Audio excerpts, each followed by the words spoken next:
There is grandeur in this view of life. Welcome to Evolution Talk with Rick Coast, an introduction to the oldest story ever told.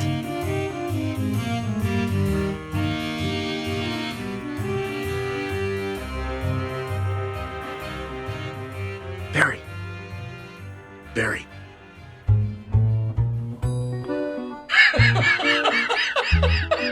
Works every time. If you are attacked, you should always play dead. People don't want to punch something that's dead. It's instinctual.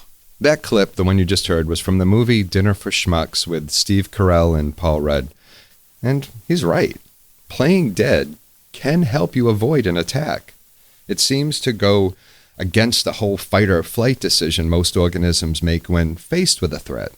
When I see, or if I ever saw a bear in the woods, my first instinct would be to run. But do I fight? A bear? I don't think so. There's an old piece of advice that playing dead will actually help you avoid a bear attack, but I wouldn't advise doing so. It's probably best to slowly back away and, well, maybe offer it a picnic basket. And bears aside, when my brother and I were kids, he'd often employ something like the playing dead tactic when I'd chase him through the yard. Instead of continuing to run, he'd pretty much just drop and roll up into a ball. I wouldn't know what to do with that, so I'd eventually lose interest and walk away. Now, playing dead can have its advantages. Just ask the Virginia possum. When a threat is perceived, the Virginia possum drops, rolls to its side, and plays dead. It's where the term playing possum comes from. When the threat subsides or goes away, the possum gets up and scurries off to play dead another day. But why? Well, the why is somewhat obvious. They hope to avoid being eaten. The better question could be, are they unique? Are they the only ones who evolved the defensive tactic of playing dead? Now, this would be a very, I would say, short episode if the answer was yes. I'm not sure even I could talk for 10 minutes about playing possum, so let's take a look around the animal kingdom to see what we can see. This happened to me not too long ago. I was driving home, and it was late. I had the headlights on, and I was about a mile away from home. I live in a pretty forested area. Now, there is a forest behind our house and more than 40 acres of woods across the street that a neighbor owns.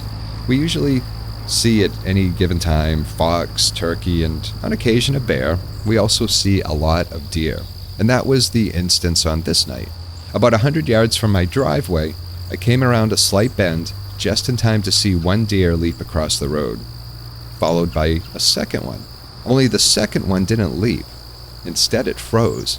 The eyes of the deer and other nocturnal creatures have a layer of special cells behind their retina that reflects light. It's called the tapetum lucidum. And that's what I saw in my headlights when the deer froze. It's eye shine. Fortunately for both me and the deer, I was far enough away that I had time to tap the brakes and slow down. After a moment, the deer followed its friend across the road, and I continued home. So, what happened there? Why freeze? Especially when it could have just run away. It's another defense mechanism, to freeze when a potential threat is perceived. The hope is, for the deer, is that the threat hasn't seen you, and that by going immobile, it won't know you're there, and just pass you by. It's really not so different from what some of us encounter when getting up on stage to, say, give a presentation to an audience. Stage fright isn't much different than a deer exposed to headlights. It's an instinctual response to a threat, like the perceived threat of the intense awareness of an audience's focus or the glare of a headlight. In both cases, the body's fight or flight response is triggered. And this is a physiological reaction that occurs in response to a harmful event or perceived harmful event or threat. The body prepares to either fight the threat or run away from it. But sometimes this system can be overwhelmed and cause a temporary freeze instead, where neither fighting nor fleeing seems possible. What the possum is doing when it perceives a threat is much different than mere freezing. It's exhibiting what is known as tonic immobility. It's also known as thanatosis. And for this discussion, I'll continue to refer to it as tonic immobility, or TI. The question I asked earlier, before sidestepping into the classic deer in headlights scenario, was if other animals evolved the TI defense mechanism as well. Well, how about this one?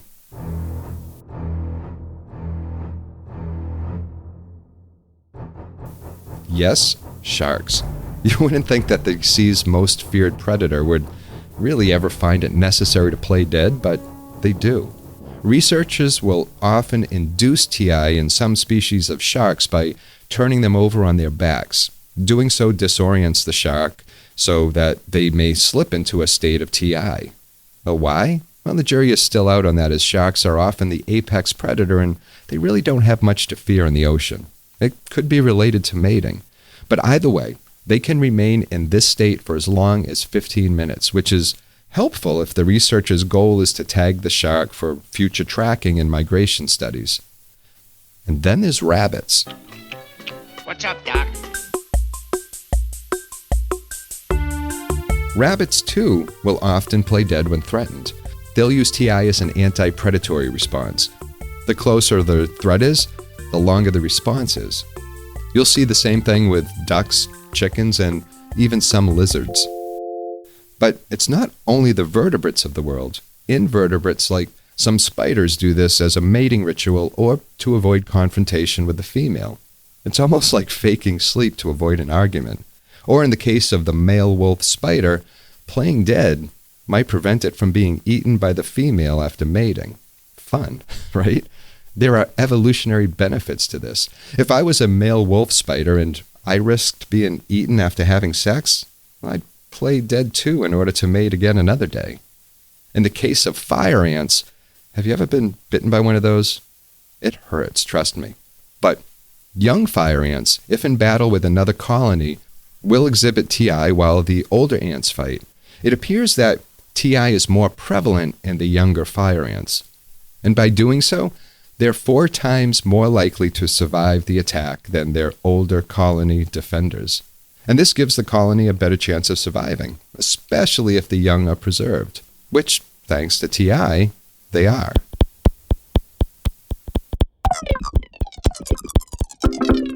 Birds, frogs, and snakes also evolved this same defense mechanism. I like to think of it as a form of camouflage. Squid and octopuses will change color to blend in, as will chameleons. They don't do this willingly. It's an involuntary defense response. They don't even know they're doing it. Blend in, appear to be something else, and you might live to continue blending in. Just like an octopus will change colors to appear to be simply another rock or even a piece of coral, and a possum playing dead is simply another form of pretending to be something they're not. In this case, an undesirable corpse. It might save the day just as long as they don't do it in the middle of the night or middle of the road when a car is approaching.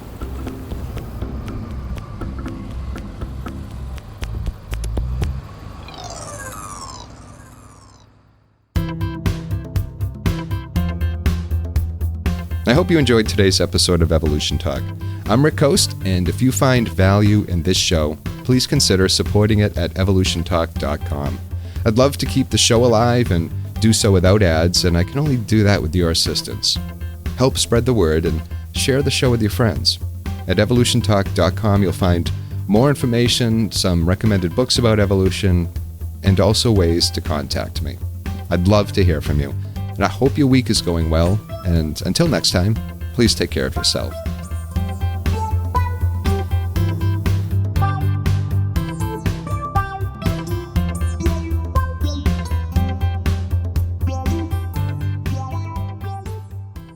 Evolution Talk is a Rick Coast production.